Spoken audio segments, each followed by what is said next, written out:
Halo guys, kembali lagi bersama saya Devinta Rizky dan rekan saya Naufal Nabila dalam kuliah Kode Etik Psikologi. Hari ini kita akan bahas pasal-pasal lagi nih.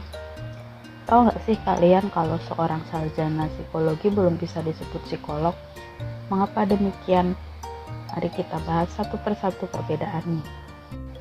Seperti yang udah aku jelaskan sebelumnya, bahwa seorang sarjana psikologi belum bisa disebut psikolog, namun ia disebut sebagai ilmuwan psikologi.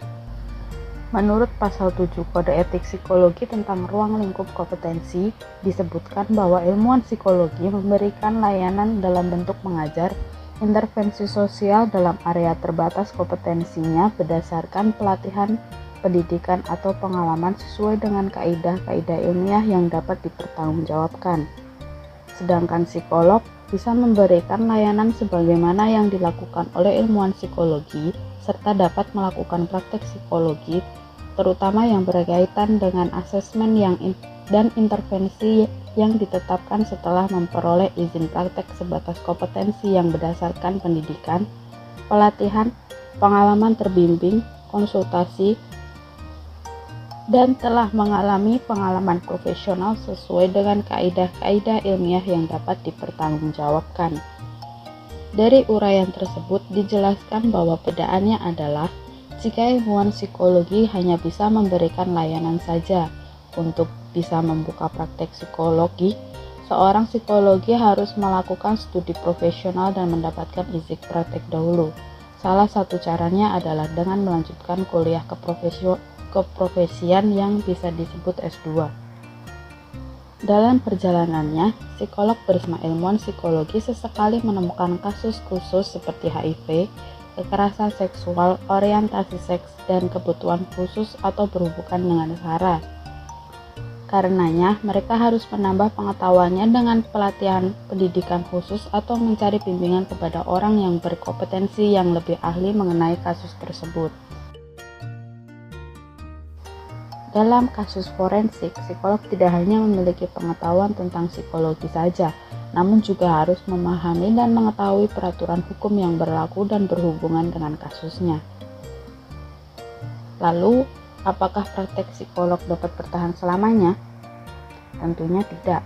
Dalam pasal 8 berbunyi, psikolog atau ilmuwan psikologi wajib melaksanakan upaya-upaya yang berkesinambungan guna mempertahankan dan meningkatkan kompetensi mereka. Karena zaman terus berkembang dan tentunya akan ada teori-teori atau cara penanganan yang baru atau yang lebih aktual, jadi psikolog tetap harus mengimprove kompetensi mereka. Seperti profesi-profesi yang lain, dalam mengambil keputusan, seorang psikolog berpegang pada pengetahuan ilmiah yang sudah didapatkan dalam berbagai pengalaman, kompetensi, dan disiplin ilmu psikologi yang sudah teruji. Hal ini diatur dalam pasal 9 yang berbunyi, psikolog atau ilmuwan psikologi dalam pengambilan keputusan berdasarkan pada pengetahuan ilmiah dan sikap profesional yang sudah teruji dan diterima secara luas atau universal dalam disiplin ilmu psikologi. Selanjutnya, yaitu pasal 10, menjelaskan tentang pendelegasian pekerjaan pada orang lain. Psikolog dan atau ilmuwan psikologi yang mendelegasikan pekerjaan pada asisten, mahasiswa yang disupervisi, asisten penelitian, asisten pengajaran, atau kepada jasa orang lain seperti penerjemah, perlu mengambil langkah-langkah yang tepat untuk menghindari pendelegasian kerja tersebut kepada orang yang memiliki hubungan ganda dengan yang diberikan layanan psikologi, yang mungkin akan mengarah pada eksploitasi atau hilangnya objektivitas. Kemudian, memberikan wewenang hanya untuk tanggung jawab di mana orang-orang yang diberikan pendelegasian dapat diharapkan melakukan secara kompeten atas dasar pendidikan, pelatihan, atau pengalaman, baik secara independen atau dengan pemberian supervisi hingga level tertentu. Kemudian yang terakhir, memastikan bahwa orang tersebut melaksanakan layanan psikologi secara kompeten. Jadi maksud dari pasal 10 yaitu jika seorang psikolog ingin meminta bantuan seorang asisten, maka proses seleksi asisten tersebut harus lebih ketat dan harus dapat dipercaya. Karena selanjutnya pasal 11 menjelaskan tentang masalah dan konflik personal. Psikolog atau ilmuwan psikologi menyadari bahwa masalah dan konflik pribadi mereka akan dapat mempengaruhi efektivitas kerja. Dalam hal ini, psikolog atau ilmuwan psikologi mampu menahan diri dari tindakan yang dapat merugikan pengguna layanan psikologi serta pihak lain. Psikolog atau ilmuwan psikologi berkewajiban untuk waspada terhadap tanda-tanda adanya masalah dan konflik pribadi. Jika ada hal tersebut yang terjadi, maka sesegera mungkin mencari bantuan atau melakukan konsultasi profesional untuk dapat kembali menjalankan pekerjaannya secara profesional. Psikolog atau ilmuwan psikologi harus menentukan akan membatasi, menangguhkan, atau menghentikan kewajiban layanan psikologi tersebut. Yang terakhir, Pasal 12. Pasal 12 menjelaskan tentang pemberian layanan psikologi dalam keadaan darurat. Pasal 12 ayat pertama, keadaan darurat adalah suatu kondisi di mana layanan kesehatan mental atau psikologi secara mendesak dibutuhkan, tapi tidak tersedia tenaga psikolog atau ilmuwan psikologi yang memiliki kompetensi untuk memberikan layanan psikologi yang dibutuhkan.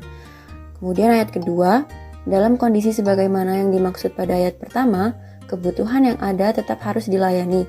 Karenanya, psikolog atau ilmuwan psikologi yang belum memiliki kompetensi dalam bidang tersebut dapat memberikan layanan psikologi untuk memastikan bahwa kebutuhan layanan psikologi tersebut tidak ditolak. Karena seorang psikolog atau ilmuwan psikologi yang bahkan belum berkompeten dalam hal penanganan masalah psikologi sekalipun, tetap harus melakukan pelayanan dalam situasi yang mendesak itu. Tetapi selama menangani hal tersebut, ia harus segera mencari psikolog yang jauh lebih kompeten untuk melanjutkan pemberian layanan psikologi itu. Jika psikolog atau ilmuwan psikologi yang lebih kompeten telah tersedia, atau kondisi darurat telah selesai, maka pemberian layanan psikologi tersebut harus dialihkan kepada yang lebih kompeten. Sekian penjelasan yang dapat kami sampaikan mengenai Kode Etik Psikologi Bab 3 Pasal 7 hingga Pasal 12. Apabila ada kekurangan dan kesalahan, mohon dimaafkan. Terima kasih.